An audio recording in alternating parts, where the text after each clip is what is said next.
So this, what I've got here, is a blow-off valve, or as they're more commonly known, a dump valve. This is the one off of my Focus, and I don't think it's working correctly, to be honest. It's what's happening is a lot of the pressure is still coming back from the turbo, coming out the turbo rather than coming out of this valve. So I'm going to have a look at it to see how it's set and if it's jamming up, because it should be all coming out of this valve.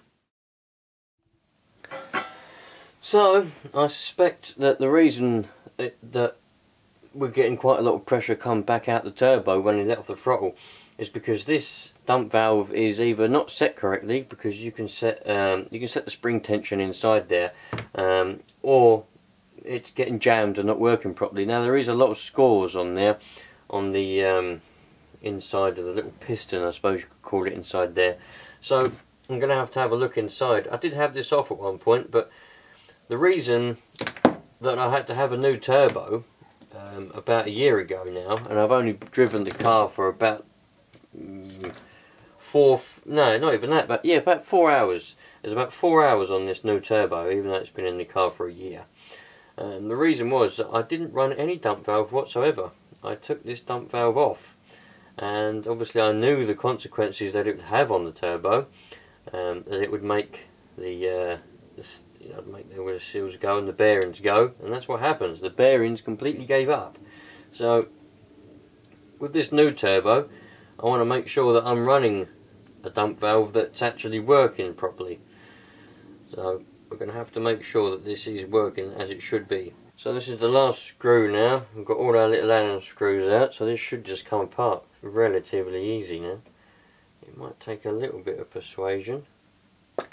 There we go. Ah, this might be part of our reason why it's not working as it should. It appears to be full of rust. So we've got a lot of rust on the top there. The little spring is quite rusty.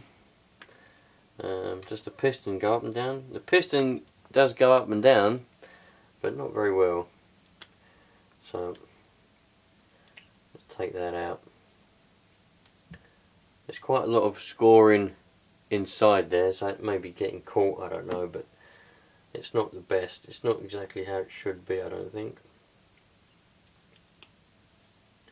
So the fact that we've got quite a lot of rust on the inside all around there, it's not ideal. It's obviously going to be one of the reasons why it's jamming up and not working as it should, because it appears to be as I'm driving, when I'm on full boost, I let off, it comes out the valve, out of this, but then that will close about midway through, and then the rest of the pressure comes back out the turbo. So this is set to, in my opinion, it seems to be set too stiff, so the spring pushes it closed before all the pressure is released.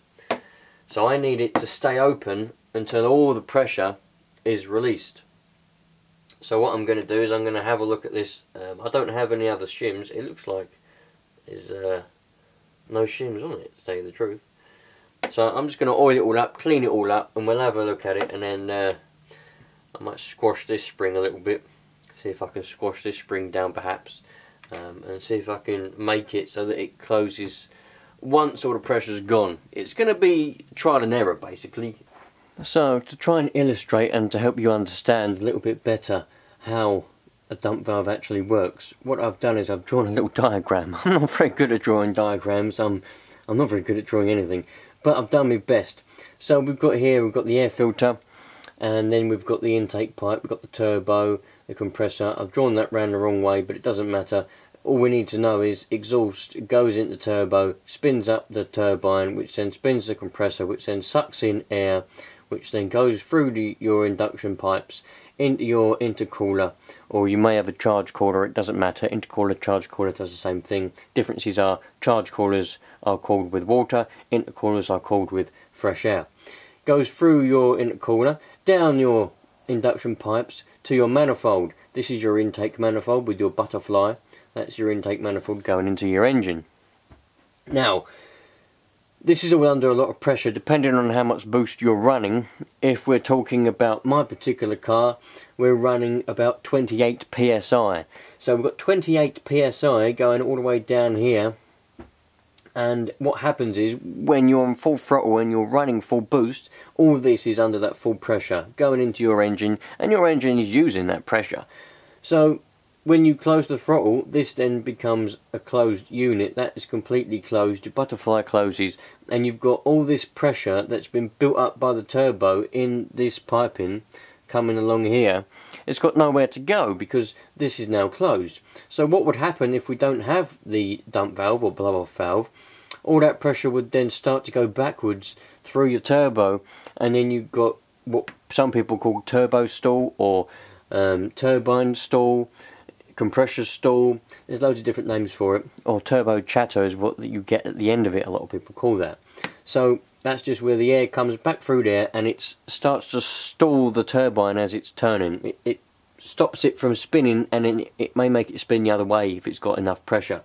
Now that's bad for the turbo, makes the bearings go, puts a lot of strain on the seals and on the bearings. That's why my other turbo blew up, because I didn't run a dump valve for about a year, and it just took its toll, and the bearings went on the turbo, and eventually the shaft snapped in the middle, and I had two separate things. That was why that turbo went. So the function of a dump valve is that when basically you've got a vacuum. When all the pressure's going through here, this little vacuum line is seeing a lot of vacuum, keeps that piston closed. And when you let off the throttle, this closes. This pressure then pushes up this little piston that we were looking at in the dump valve. I'll show you it in a minute. It pushes that piston open, and the air, all that pressure, then comes out the valve through these little holes that we've got on here. Comes out through these little holes out here. Now you can. This is an atmospheric dump valve. You can also get recirculating dump valves that most cars come out of the factory with.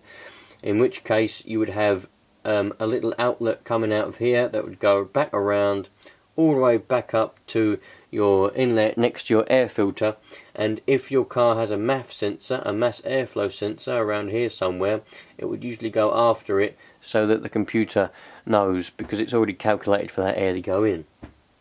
In my case, I bought this RS with the recirculating dump valve taken away and the atmospheric one already in place.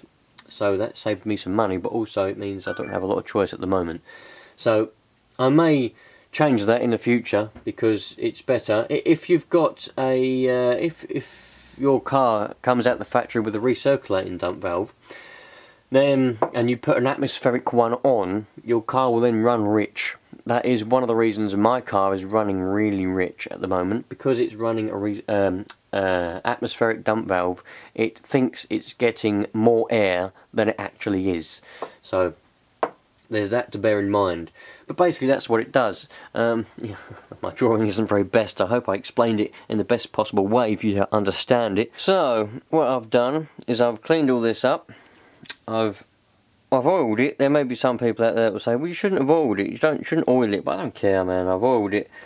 It's not as smooth as I'd like it, but it works a lot better than it would have done with all that rust in it anyway. Now this is quite an old dump valve. It's about 15 or so years old. It's, you know, it's an old thing anyway. So let's put it back together and see what happens.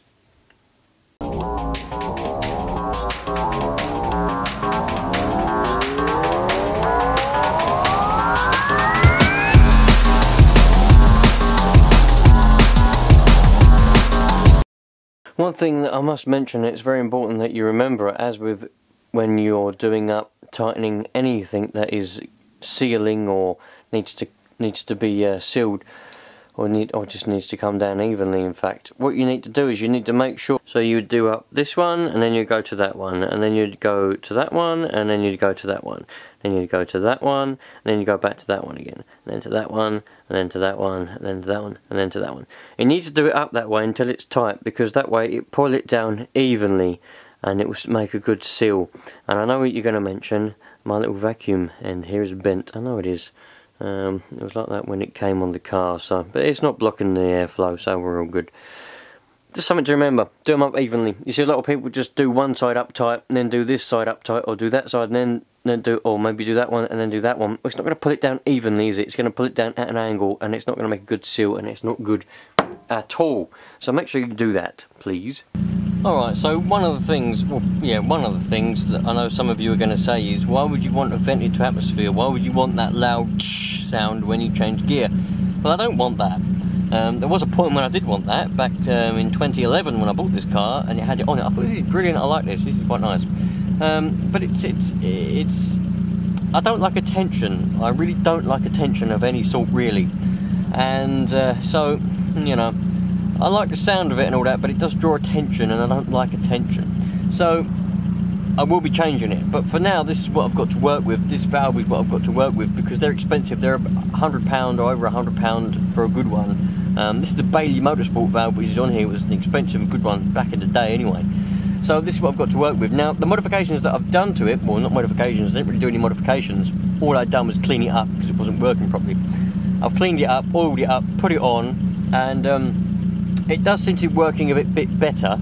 The sound that we've got now, it seems to be, the valve seems to be opening for a bit longer, and it seems to be working a bit better.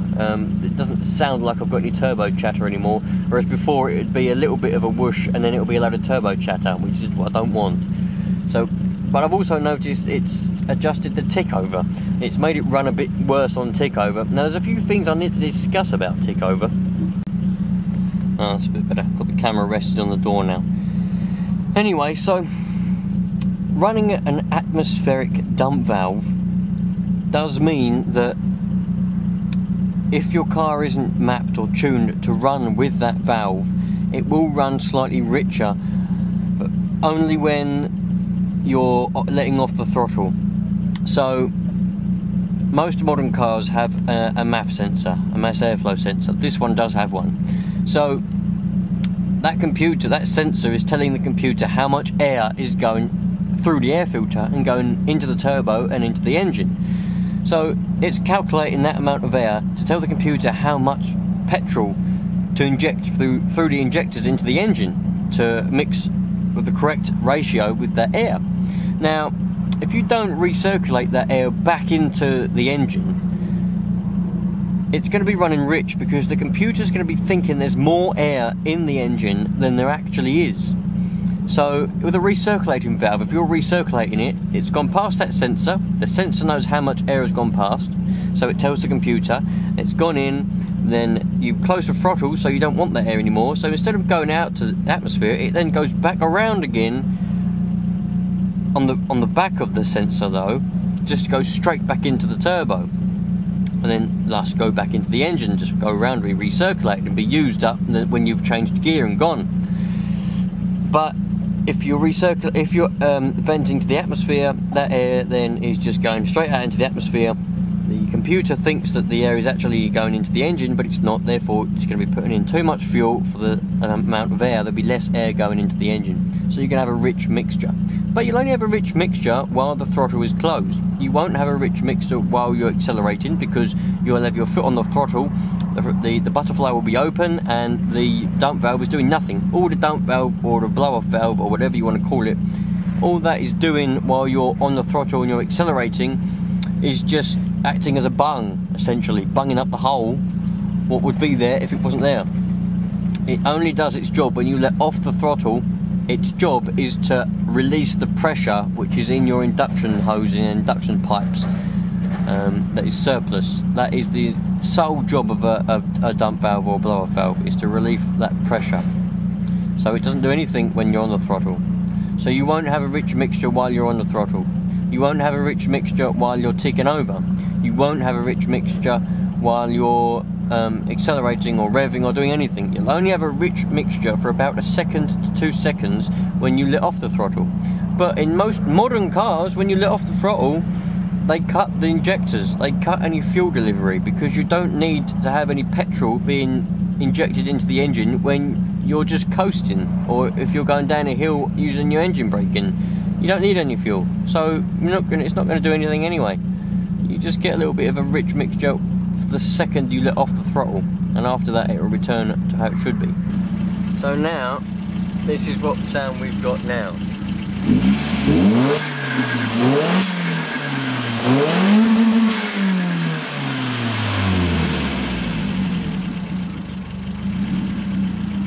the argument about whether you should vent to atmosphere or recirculate, I'm not particularly interested in.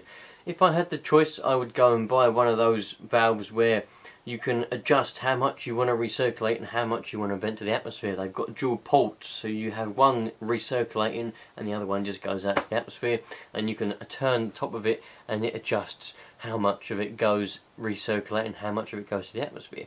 I want a little bit of noise, just a little whoosh, just a small one.